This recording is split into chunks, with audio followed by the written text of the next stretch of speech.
निश्चित तौर पर आप जानते हैं कि झारखंड सरकार लगातार सरकार आपके द्वार कार्यक्रम का आगाज की है और पूरे प्रदेश में सरकार आपके द्वार कार्यक्रम के माध्यम से आवाम का जनता का सेवा हो रहा है और किसी भी प्रकार का जनमानस का कार्य है ऑन द स्पॉट सरकार आपके द्वार कार्यक्रम के माध्यम से पंचायत में उस समस्या का समाधान किया जा रहा है।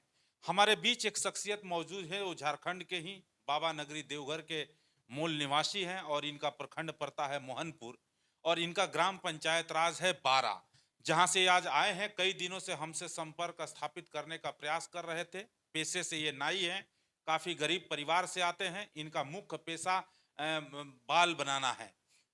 लोगों के सेवा करते हैं, गरीब हैं, लेकिन इनका एक बहुत बड़ा समस्या है जिसको लेकर के लगातार कई पदाधिकारियों का दरवाजा खटखटा चुके हैं, लेकिन इनको कहीं से भी न्याय नहीं मिला है।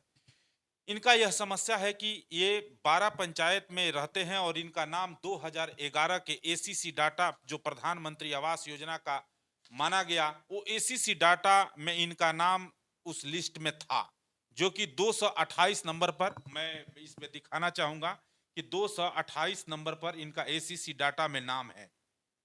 तब से लेकर अब 2022 चल रहा है और ये प्रधानमंत्री आवास योजना के लिए प्रखंड से लेकर पंचायत से लेकर प्रखंड तक के पदाधिकारियों का चक्कर काट रहे हैं, लेकिन इन्हें अभी तक प्रधानमंत्री आवास योजना का लाभ नहीं उपलब्ध कराया गया। लगातार ये पंचायत सचिव से भी संपर्क स्थापित किए, प्रखंड स्तर पर के प्रखंड विकास पदाधिकारी से भी संपर्क स्थापित इन्होंने किया, लेकिन अभी तक इनको कहीं से न्याय नहीं मिल पाया है और ना ही इनको प्रधानमंत्री आवास योजना का लाभ मिल पाया है। इनका यह आरोप है कि अगर मैं प्रधानमंत्री आवास योजना का हर क्राइटेरिया को फुलफिल कर रहा हूं और मेरा नाम एसीसी डाटा में अंकित था, मेरे ही साथ बहुत सारे लोगों का नाम अंकित था जिन्हें प्रधानमंत्री आवास योजना का लाभ मिल गया, लेकिन आखिर मेरा वजह क्या रहा, कारण क्या रहा जो मुझे आज तक प्रधानमंत्री आवास योजना का लाभ नहीं उपलब्ध कराया गया। ये लगातार प्रखंड विकास पदाधिकारी से भी संपर्क स्थापित किए। मैं भी इनके बातों को सुन करके प्रखंड विकास पदाधिकारी मोहनपुर से संपर्क स्थापित किया। उन्होंने आश्वासन दिया कि मैं देखूंगा, लेकिन उनके तरफ से भी कोई सकारात्मक परिणाम सामने उभर कर नहीं आया। मैं आज मेरे पास ये पुनः फिर आए, चूंकि ये गरीब हैं, ये बहुत मजदूर हैं, ये अपने पूरे दिन अपने दुकान में बार्बर के दुकान में काम करते हैं, वहां से छूटते हैं, तो ये हमारे बीच अभी आए हुए हैं। इनसे हम सारा डॉक्यूमेंट मंगाए थे, देखे, उसके बाद ये परेशान होकर के इन्होंने अपने इस प्रधानमंत्री आवास योजना का लाभ लेने के लिए कि मेरा सूची में नाम क्यों नहीं था और क्यों नहीं प्राप्त हुआ, इन्होंने आरटीआई के माध्यम से इन्होंने सहारा लिया। आरटीआई भी इन्होंने लगाया।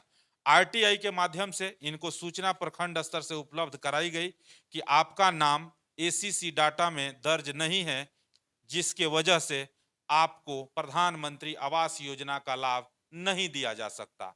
आरटीआई के माध्यम से इन्हें यह जवाब मिला है, जिससे ये संतुष्ट नहीं है।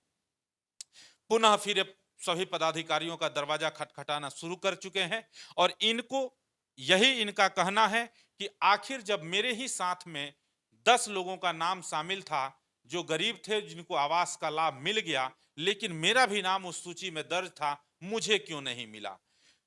प्रखंड स्तर से लेकर जिला स्तर के सभी वरीय पदाधिकारियों को इन्होंने पत्र के माध्यम से अवगत कराया है, लेकिन इनको अभी तक किसी प्रकार का न्याय नहीं मिला है।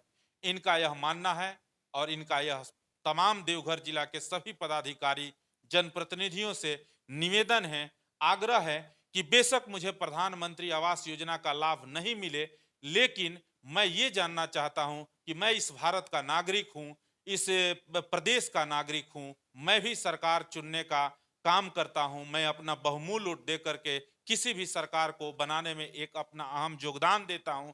मुझे सरकार से तो उम्मीद है कि सरकार मुझे न्याय देगी या सरकार में बैठे जो भी पदाधिकारी हैं उनसे मुझे न्याय मिलेगा। हम इनसे ही जानते हैं कि किस तरह के इनको समस्या है और क्या क्या ये प्रयास किए हैं, अभी तक किन किन पदाधिकारियों का दरवाजा खटखटाए हैं। अशोक जी, लगातार आप संघर्ष कर रहे हैं और प्रधानमंत्री आवास योजना का लाभ आपको नहीं मिल पा रहा है। क्या इसमें आपको दिक्कत आ रहा है, क्यों नहीं मिल पाया आप? इसलिए कि हमने प्रथम मुखिया जी के पास गए 2019 में, जी जी। जो कि ग्राम सभा हुए थे हमारे गांव में, एक बोकारो धर्मशाला में। मुखिया जी के कोई और आदमी लोग थे, तो हमने मुखिया जी से पूछे कि मुखिया जी मेरा नाम है तो हमको लाभ मिला जाए। तो उन्होंने कहा कि हाँ, जिनका सूची में है नाम उनको इसमें 2019 में नाम नहीं आएगा, जो थर्ड लिस्ट जो बनाया गया है। जी, तो उसमें फिर हम वहाँ वार्ड सदस्य मैंने गए उनके घर, अपना पेपर लेके, जी, जो पर्चा हो, जो कि जो भी कागज लगा, आधार कार्ड वगैरह। तो मुखिया जी से जब हमने फ़ोन किए, तो मुखिया जी कहा ने सूची में जब नाम आपका है, जी। तो आप क्यों उसमें नाम डालिएगा, उसमें नाम ना डालिए। तो इसी बात पर मेरा नाम वहाँ पर नहीं नहीं लिया। हम कागज़ लेने के लिए बावजूद भी मेरा कागज़ नहीं लिया। चूंकि पहले से आपका नाम 2011 के एसीसी डाटा में दर्ज था, इसलिए आपके पंचायत के मुखिया जी ने आपको ये बताया कि आपका नाम पहले से ही दर्ज है, तो आपको आवास मिलेगा। अभी जो नाम दर्ज हो रहा है, ये नए लोगों का है, दूसरे लोगों का है। फिर आगे क्या हुआ? तो इससे पहले हमारे 2015 या 14 में गए थे पंचायत सचिव जी, 15 की बात है, उतना याद अच्छा से जी, नहीं जी, है। बिल्कुल। तो पंचायत सचिव जी गए थे, तो पंचायत सचिव जी से उन्होंने कहा कुछ अमाउंट हमसे माँग किया। तो हमारी कमाने खाने वाले लोग हैं, हमने उनको नहीं दे पाए। मुखिया जी को मैंने इस बातों को रखे मुखिया के सामने में, तो मुखिया ने कहा कि देखिए तुम घबराती हो क्यों, हम हैं ना। नहीं, अगर पंचायत सचिव तुम्हारा पैसा अगर नहीं दे पाए तो हम हैं ना। मुखिया जी की तरफ से आश्वासन जी, मिला। आश्वासन मिला और मिलते-मिलते अब तक आश्वासन देते-देते, लेकिन अब तक हमको आश्वासन सिर्फ़ मिल रहा है। जब आप प्रखंड के जो भी प्रखंड के प्रखंड विकास पदाधिकारी हैं या पंचायत सचिव हैं, फिर वो पंचायत सचिव आपके पंचायत में वही हैं या दूसरे आ गए? अभी दूसरे कोई आ गए हैं, वो क्या आप ब्लॉक में जब बीडीओ साहब से मिलते हैं, तो उनके तरफ से क्या आश्वासन दिया जाता है? बीडीओ साहब से जब मिलते हैं, तो बीडीओ साहब भी वही बात को कहते हैं, हाँ, जिनका सूची में नाम है वहाँ कंप्यूटर ऑपरेटर के पास भेज देते हैं। कंप्यूटर ऑपरेटर के पास जब वहाँ पूछते हैं, तो उनको कहना है कि तुम मुखिया जी से क्यों नहीं मिला? आपके पास पक्का मकान है? पक्का मकान मेरा बेटा एगो रूम बनाया है, उसको हम खपड़ा के मकान में हम रहते हैं। तो आपका बेटा अलग रहता है, आप अलग रहते हैं। जी। आपके पास 4 चक्का गाड़ी है? नहीं, 4 चक्का गाड़ी नहीं, एगो रूम दुकान के लिए बनाया गया है, उसमें ट्यूशन पढ़ाता है और पढ़ता है। आपके पास जमीन जायदाद 10 ज़मीन 12 ज बीघा भी? नहीं है, हमारे पास 5 कट्ठा भी ज़मीन नहीं है। 2 कट्ठा से हमको लगता है कि नहीं होगा ज़मीन। निश्चित तौर पर आप देख सकते हैं, अशोक ठाकुर जी हमारे बीच मौजूद हैं। इनका यह मानना है कि मुझे पूरा भरोसा है कि सरकार के तरफ से मुझे न्याय मिलेगा, जो भी पदाधिकारी होंगे उनके तरफ से भी न्याय मिलेगा। इनका काफ़ी समस्या गंभीर है, चूँकि ये बार-बार लगातार पदाधिकारियों का दरवाज़ा खटखटाए, लेकिन वहाँ से न्याय नहीं मिल पाया। जनप्रतिनिधियों से भी इन्होंने प्रयास किया, लेकिन जनप्रतिनिधि भी सकारात्मक रूप से इनका कार्य करने का प्रयास नहीं किए, नहीं तो कहीं ना कहीं इनको आज तक प्रधानमंत्री आवास योजना का लाभ निश्चित तौर पर मिल गया होता।